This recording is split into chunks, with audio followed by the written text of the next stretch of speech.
Hi, I'm Gene. A few years ago, I did a video on building a studio set, and now several years later, they're ready to change that. So we have been rebuilding the set. But in the meantime, I saved a couple of these steel beams, well, they're actually faux steel beams, and put them into my shop. And I like how these look in here, but I wanted to show you how I built these. So let's get started.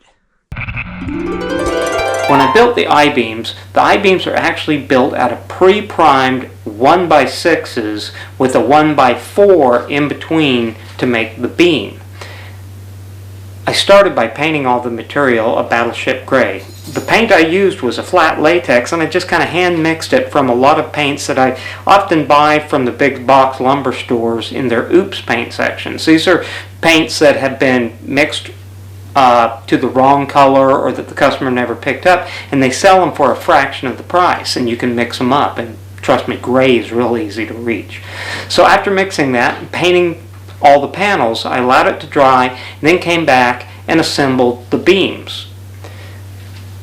Now the beams, I used a combination of grabber screws and also using an air stapler to secure it and glue it as well. After the beams were dried, I came back and did a faux finish with using darker gray and then a little bit of a rust color, and applied that using a piece of foam. Now this might look real coarse, but trust me, you're going to come back and kind of soften this look out in a little bit. I then took a 3/4 inch dowel and cut those into 1/2 inch pieces. Had to actually cut about 70 or 80 of these. After you've done that, of course, you're going to have to go through and sand each individual one. But then after that, I lined them up and sprayed them with flat black paint. Now we come back and we glue and staple every one of these measured out to the top of the I-beams. This is going to give it that rivet look when we're finished. After the I-beams have the small dowels glued to them, I took the original battleship gray latex and I cut it down about 50% with water, very thin, and did a brush over the entire beam and the sides of it, and then took the sponge and kind of softened some of that out. So what's happening now is you're getting kind of a washed surface on this, and it worked really, really well. So I'm going to bring one of these in, and I'm going to set it right into here.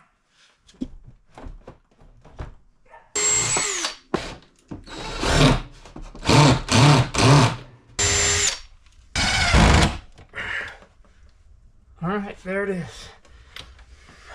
So now I'm going to bring this one in here. Looks like I could have a loose screw up here. Now I'm going to come down. I'm going to make sure I'm still level. And I am. I'm looking good.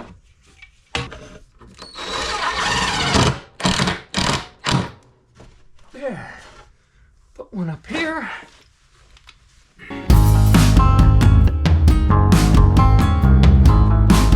Okay, so now I like how these turned out. They feel good, they look good, they tie in to the look I like, which is that kind of steampunk or industrial, and it makes a nice separation for each of those. And I just love kind of recycling something that I had worked on before. If you have any questions or comments, put them in the comment section down below. I'll get back to you as soon as I can. And in the meantime, well, I'll see you soon.